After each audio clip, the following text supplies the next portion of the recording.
June 23, 1941. The Ukrainian steppe stretched endlessly beneath a blazing summer sun, the dry grass rustling in hot winds that carried dust from German tank columns advancing eastward. For 24 hours, the Wehrmacht had been carving through Soviet border defenses with the mechanical precision that had conquered Poland and France. Panzer crews lounged in their turrets, confident in their superiority, expecting another swift campaign against what German intelligence had dismissed as obsolete Russian equipment. The morning air shimmered with heat and diesel exhaust as the 1st Panzer Group rolled deeper into enemy territory, their commanders already calculating the distance to Kiev. Then something appeared through the wavering horizon that would shatter everything they believed about warfare. A low, angular silhouette emerged from the Ukrainian countryside, its sloped armor gleaming dully in the morning light. German gunners squinted through their sights, trying to identify this unfamiliar machine that seemed to glide across the terrain with an ease their own tanks could never match. The T-34 had arrived on the battlefield, and with it came the beginning of a technological revolution that would reshape the entire war in the East. The first German shells struck the strange Soviet tank with metallic cracks that echoed across the steppe. Panzer crews watched in disbelief as their armor-piercing rounds bounced harmlessly off the angled hull, spinning away into the grass like skipped stones. The T-34's turret traversed slowly, deliberately, its long-barreled 76.2mm F-34 gun seeking targets with mechanical patience. When it fired, the high-velocity round punched through German armor with devastating efficiency, turning steel into shrapnel and men into memories in the span of a heartbeat. What the Wehrmacht encountered that morning was not just a tank, but a complete reimagining of armored warfare. The T-34's sloped 45-degree frontal armor provided the equivalent protection of 90mm of vertical steel, while its wide tracks distributed weight so effectively that it could cross terrain that would bog down German panzers. The diesel engine beneath its angular hull burned less readily than gasoline and provided exceptional range, while the tank's simple, robust construction had been designed from the ground up for mass production by unskilled factory workers. The Dubno Brody fighting became the largest tank engagement to that point. Thousands of vehicles across a front nearly 200 kilometers wide, with new T-34s and KV series tanks appearing in growing numbers. German Panzer III crews, many now armed with the newer 50mm gun, others still with the older 37mm, opened fire, while short-barreled Panzer IVs joined in. Even so, frontal shots bounced off the T-34's sharply sloped armor. The psychological impact was immediate and devastating. Crews who had dominated European battlefields suddenly found themselves outgunned and out-armored by an enemy they had been taught to despise. The German 37mm Pak-36 anti-tank gun, once the backbone of Wehrmacht anti-tank defense, earned a bitter nickname among the troops, the Heeresanklopfgerät, the door knocker, because it merely announced its presence to Soviet tank crews without causing meaningful damage. Even the newer 50mm weapons struggled to penetrate T-34 armor at combat ranges. Only the fearsome 88mm flak guns, hastily pressed into anti-tank service, or desperate close assault teams with explosive charges could reliably destroy the Soviet machines. Senior Panzer commanders reported that Soviet medium and heavy tanks could be engaged effectively only from the flanks with 88mm guns, or by close assault teams. Frontal duels were often futile. The myth of German technological supremacy, carefully cultivated through years of propaganda and validated by stunning victories in Poland and France, began to crumble on the dusty roads of western Ukraine. German intelligence had initially dismissed reports of new Soviet tanks as propaganda or assumed they were limited prototypes.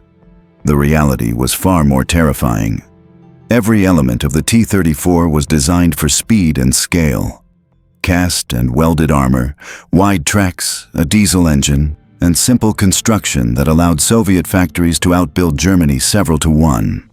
While German tanks were precision instruments requiring skilled craftsmen and high-quality steel, the T-34 could be assembled by peasant women in factories beyond the reach of German bombers.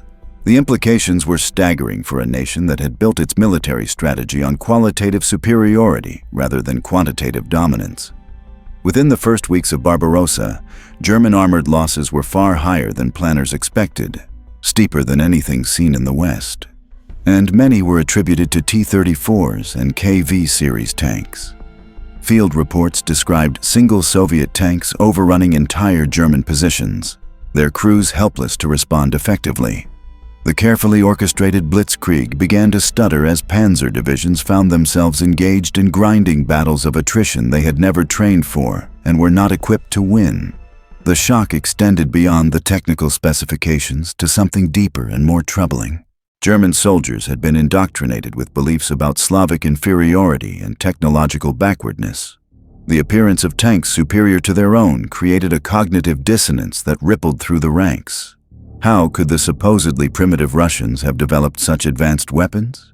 The answer lay in a fundamental misunderstanding of Soviet industrial capacity and engineering philosophy that would cost Germany dearly as the war progressed. The T-34's impact was multiplied by its sheer numbers.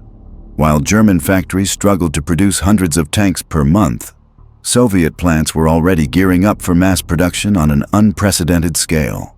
The tank's design prioritized reliability over refinement, functionality over elegance. Its transmission was crude but serviceable.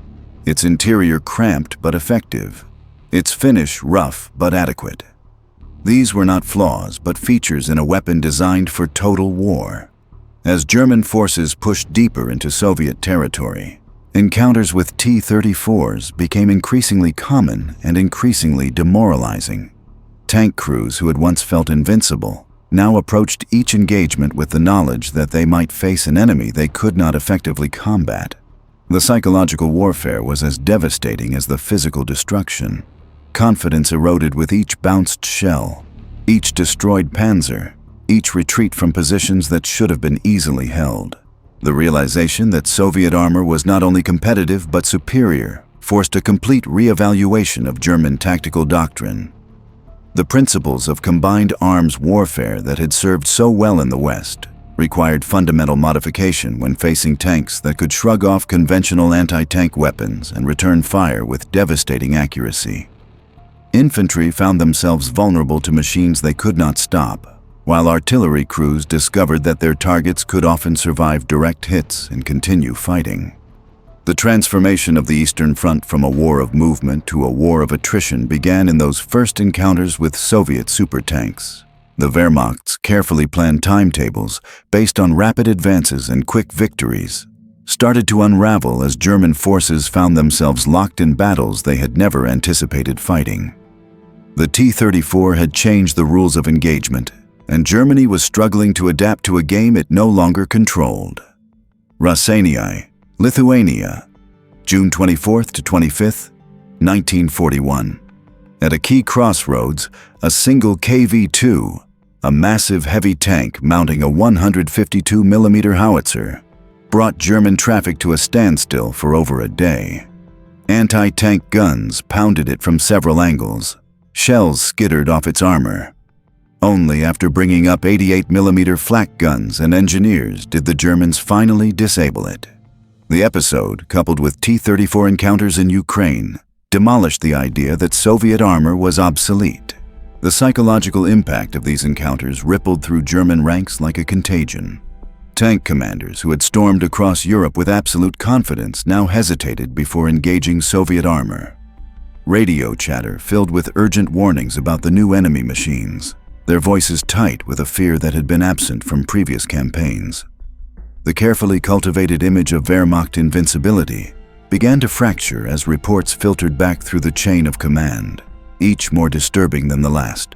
At field headquarters, German officers pored over intelligence reports that painted an increasingly grim picture.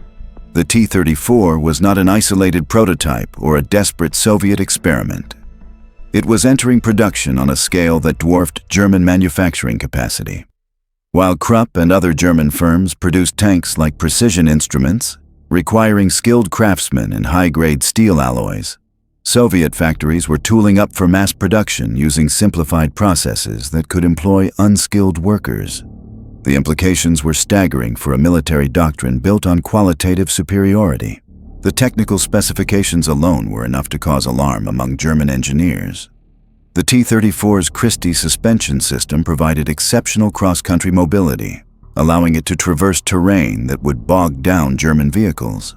Its wide tracks distributed ground pressure so effectively that it could cross soft ground and snow with ease, while German tanks often became trapped in mud or sand. The diesel Vi-2 engine not only provided impressive range, but burned less readily than gasoline engines, reducing the catastrophic fires that claimed so many German tank crews. Most disturbing of all was the realization that Soviet designers had achieved this superiority through philosophical approaches that contradicted everything German engineering stood for. Where German tanks featured complex transmissions and sophisticated fire control systems, the T-34 emphasized crude but reliable components that could be manufactured quickly and repaired easily in field conditions. Its interior was cramped and uncomfortable, its finish rough and utilitarian, but it worked with devastating effectiveness. The battle reports from the Dubno Brody triangle painted a picture of systematic German tactical failure. Panzer divisions that had swept through Western Europe in weeks found themselves locked in grinding battles of attrition with Soviet armored formations.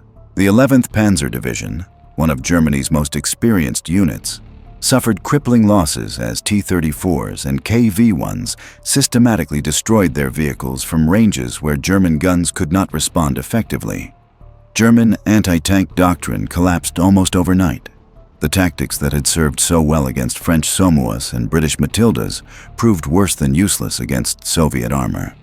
Infantry anti-tank teams found themselves helpless against machines that could shrug off their weapons and respond with high explosive shells.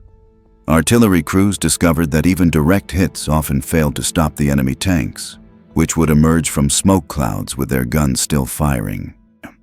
The nickname given to the 37mm Pak-36 captured the bitter humor of German soldiers facing an impossible situation. The Heeresanklopfgerät announced its presence without causing meaningful damage, like a polite visitor knocking on a door. Tank crews reported firing entire ammunition loads at single T-34s without achieving penetration, their shells creating showers of sparks as they ricocheted harmlessly into the Ukrainian countryside. Field commanders began demanding immediate solutions to the crisis. Emergency orders went out for every available 88mm flak gun to be pressed into anti-tank service. Despite the vulnerability of these weapons to counter battery fire and their scarcity on the Eastern Front, combat engineers received crash courses in tank hunting with explosive charges, a desperate measure that required getting within arm's reach of vehicles whose crews were actively trying to kill them. The speed of Soviet tank production became apparent as the weeks progressed. Where German intelligence had estimated dozens of T-34s in service, hundreds began appearing on battlefields across the front. Each engagement brought fresh evidence that the Soviet Union had achieved something Germany had thought impossible: the mass production of technologically advanced weapons using simplified manufacturing processes. German tank crews found themselves psychologically devastated by encounters they could not win. Men who had felt invincible in their panzers now approached each engagement knowing they might face enemies they could not effectively combat. The confidence that had carried them across Europe evaporated in the heat of the Ukrainian summer, replaced by a grim determination to survive battles they were not equipped to win. The tactical implications extended far beyond individual tank duels. Combined arms operations, the foundation of blitzkrieg success, required modification when facing armor that could survive conventional anti-tank weapons. Infantry found themselves unable to hold positions against tanks they could not stop, while artillery discovered that indirect fire was largely ineffective against well-armored targets that could maneuver rapidly across open terrain. Intelligence reports from captured T-34s revealed the full scope of the disaster facing German forces. Soviet designers had created a weapon system optimized for total war, emphasizing characteristics that German engineers had dismissed as unimportant: reliability over refinement, functionality over elegance, mass production over precision manufacturing. Every design decision reflected a military philosophy that prioritized winning through overwhelming numbers rather than technical superiority. The realization dawned slowly but inexorably that the Wehrmacht was fighting an enemy that had learned different lessons from the First World War. While Germany had focused on developing elite formations with superior equipment, the Soviet Union had concentrated on creating weapons that could be produced in vast quantities by an industrial workforce mobilized for war. The T-34 embodied this philosophy, a tank designed not for parade grounds, but for the brutal realities of mechanized combat. As autumn approached, the psychological transformation of the Eastern Front became complete. German soldiers who had begun the campaign expecting another swift victory found themselves locked in a struggle for survival against an enemy they had gravely underestimated. The appearance of the T-34 had changed not just the tactical situation, but the entire character of the war in the East. The hunters had become the hunted, and the Reich faced a technological and industrial challenge it was not prepared to meet. The myth of German invincibility lay shattered on the battlefields of Ukraine and Lithuania, destroyed not by superior tactics or better training, but by a simple truth that German planners had refused to acknowledge. The Soviet Union possessed the industrial capacity and technical skill to outproduce Germany in the weapons that would decide the outcome of the war. The T-34 was not just a tank, but a symbol of that capacity, a steel embodiment of Soviet determination to win through sheer overwhelming force rather than technological finesse. The engineering revolution that followed came not from strategic planning, but from desperation. German armored formations that had swept across Europe with methodical precision found themselves trapped in a technological nightmare they could neither escape nor fully comprehend.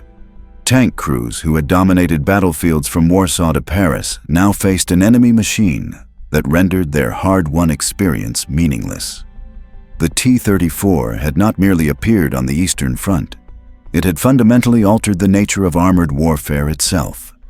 In the weeks following those first catastrophic encounters, German field workshops became laboratories of frantic improvisation.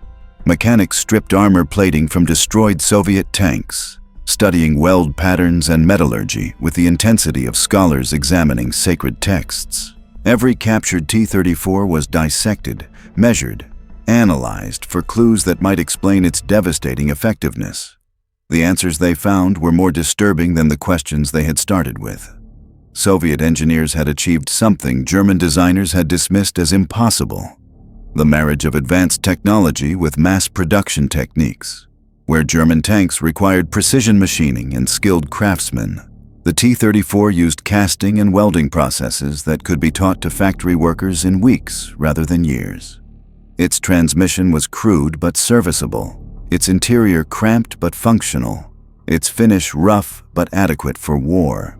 These were not compromises but deliberate design choices that prioritized quantity over quality, effectiveness over elegance.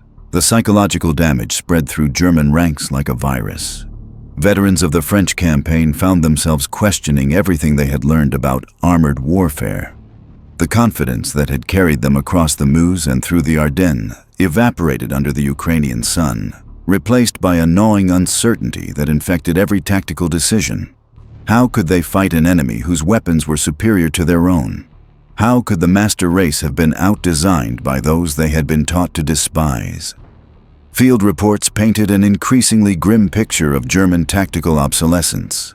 Anti-tank guns that had stopped French armor proved worthless against Soviet steel. Infantry weapons designed to penetrate enemy tanks bounced harmlessly off T-34 hulls, their crews exposed and vulnerable to return fire that could pulverize concrete bunkers.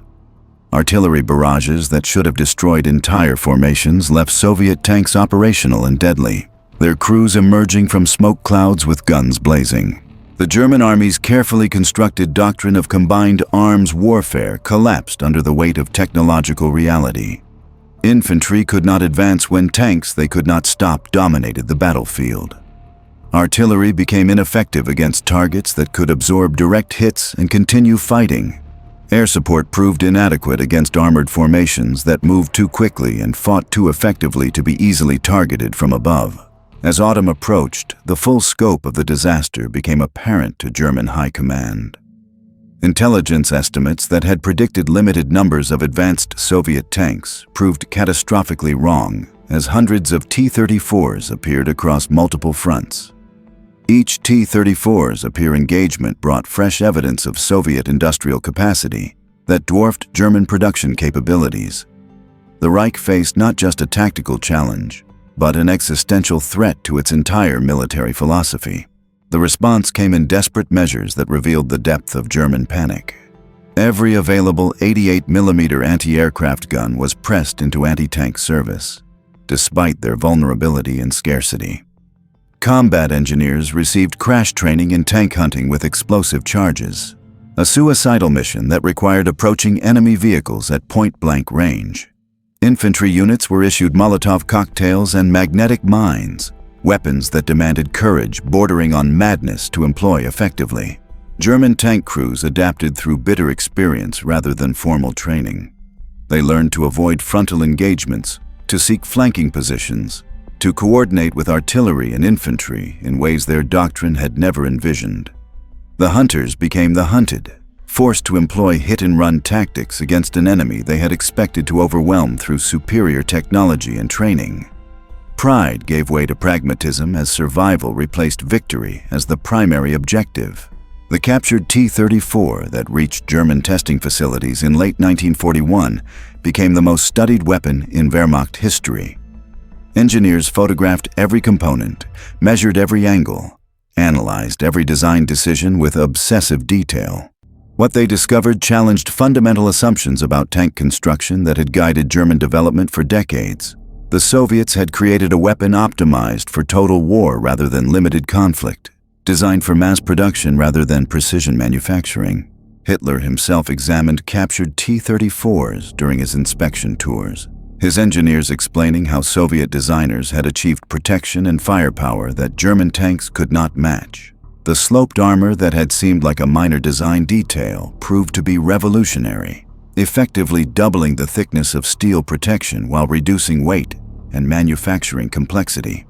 The wide tracks that had appeared crude provided mobility in mud and snow that German vehicles could not achieve. The industrial implications were staggering. While German factories produced hundreds of tanks per month using skilled craftsmen and high-grade materials, Soviet plants were already gearing up for production measured in thousands. The T-34's simplified construction allowed peasant women and teenage workers to assemble weapons that outperformed machines built by Germany's most experienced engineers. Quality had been sacrificed for quantity, but the result was devastating effectiveness on a scale Germany could not match. By the end of 1941, the Wehrmacht understood that victory in the East would not be decided by tactics alone. The T-34 had turned the hunters into the hunted and forced Germany into a desperate race to catch up technologically and industrially. A race they had started too late and would ultimately lose.